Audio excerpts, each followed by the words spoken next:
बच्चों आज हम पढ़ेंगे मातृभाषा, राजभाषा और राष्ट्रभाषा। ठीक है ना। इन तीनों का अर्थ समझेंगे और इसकी परिभाषा भी समझेंगे। तो सबसे पहले हम आते हैं अपनी मातृभाषा पे। आप ये मातृभाषा क्या है, किसको बोलते हैं? ठीक है, जो भाषा बच्चा अपने माता पिता व परिवार से सीखता है उसे मातृभाषा कहते हैं। ठीक है, यानी कि जो कोई बच्चा है वो अपने परिवार में या अपने माता पिता से या परिवार के अन्य सदस्य जो भी भाषा बोलते हैं उसी को वो सीखता है। ठीक है, तो वो क्या होगी, उसकी मातृभाषा होगी, उस बच्चे की मातृभाषा होगी, जो कि वो अपने माता पिता से और परिवार के सदस्यों से सीखता है।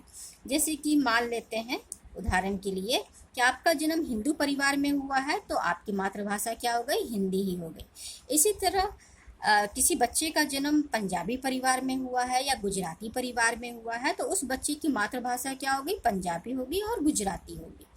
तो जो बच्चा जो है अपने परिवार से, अपने परिवार के सदस्यों से, अपने माता पिता से जो भाषा सीखता है उसी को हम क्या बोलते हैं, मातृभाषा। ठीक है, अब हम आते हैं राजभाषा पे। राजभाषा किसे कहते हैं? ठीक है, इसमें देखिए बच्चों, संविधान द्वारा स्वीकृत सरकारी कामकाज में प्रयोग की जाने वाली भाषा राजभाषा कहलाती है। यानी कि सरकारी काम, सरकार के जो कामकाज हैं जिस भाषा में किए जाते हैं उसी को राजभाषा कहते हैं। ठीक है, अब हिंदी, हिंदी जो है हमारी भारत की राजभाषा है।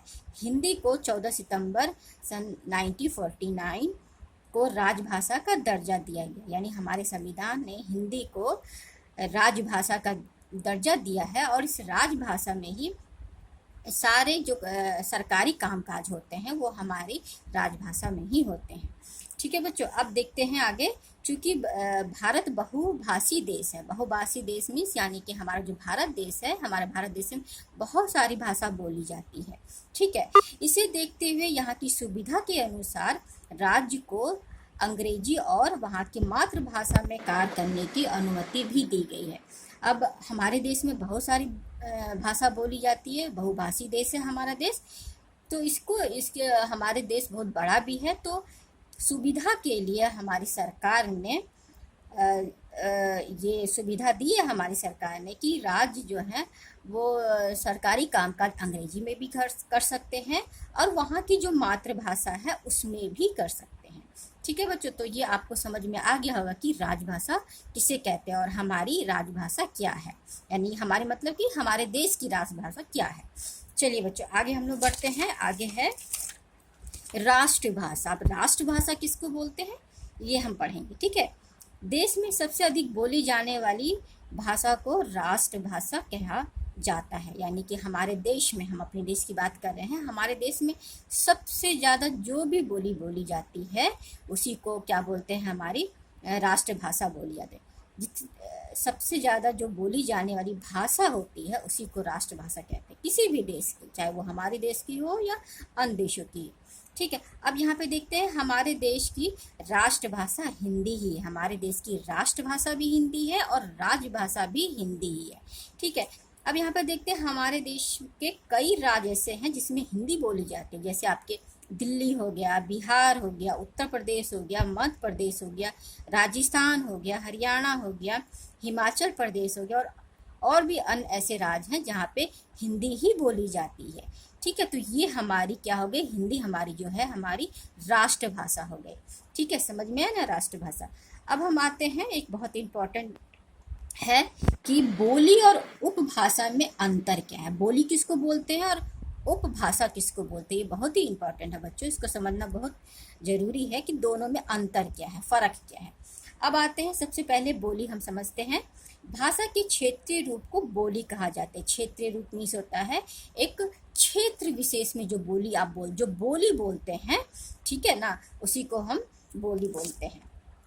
अब इसमें बोली को और अच्छे से स्पष्ट रूप से समझने के लिए कुछ आपको पॉइंट समझने होंगे।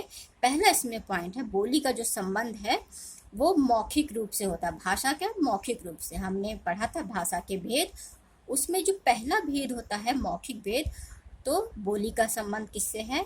आपके मौखिक रूप से होता है, भाषा के मौखिक रूप से होता है। ठीक है बच्चों, अब नेक्स्ट पॉइंट क्या है? इसका प्रयोग समान बोलचाल में ही किया जाता है। समान बोलचाल मीन्स हम एक दूसरे से जब बात करते हैं, अपने माता पिता या अपने आस पड़ोस से जब हम समान रूप से जब बात करते हैं तो इस बोली का इस्तेमाल करते हैं। अब नेक्स्ट पॉइंट क्या है? भाषा की तरह ही बोली का भी लिखित और अलिखित व्याकरण होता है। जिस तरह भाषा का अपना लिखित और अलिखित व्याकरण होता है, उसी तरह बोली का भी होता है।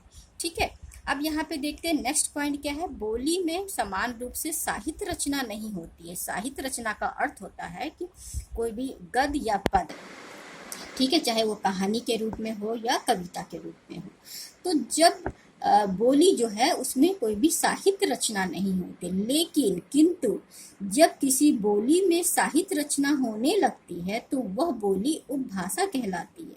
ठीक है ना बच्चों, समझ में आ रहा है ना कि जब किसी बोली में, वहाँ की जो क्षेत्रीय बोली है, उस बोली में साहित्य रचना होने लगती है, यानी कि कविताएं लिखने लगते हैं या कहानियाँ लिखने लगते हैं, तो वो बोली क्या हो जाती है? आपकी उपभाषा कहलाने लगती है।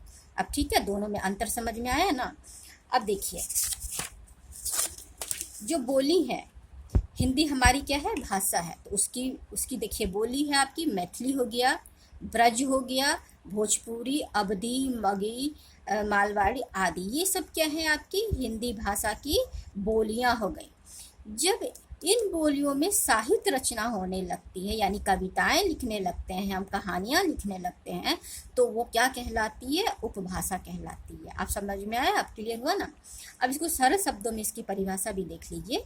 भाषा के क्षेत्रीय रूप को बोली कहा जाता है, किंतु जब बोली में साहित्य रचा जाने लगता है तब उसे उपभाषा कहते हैं। ठीक है ना?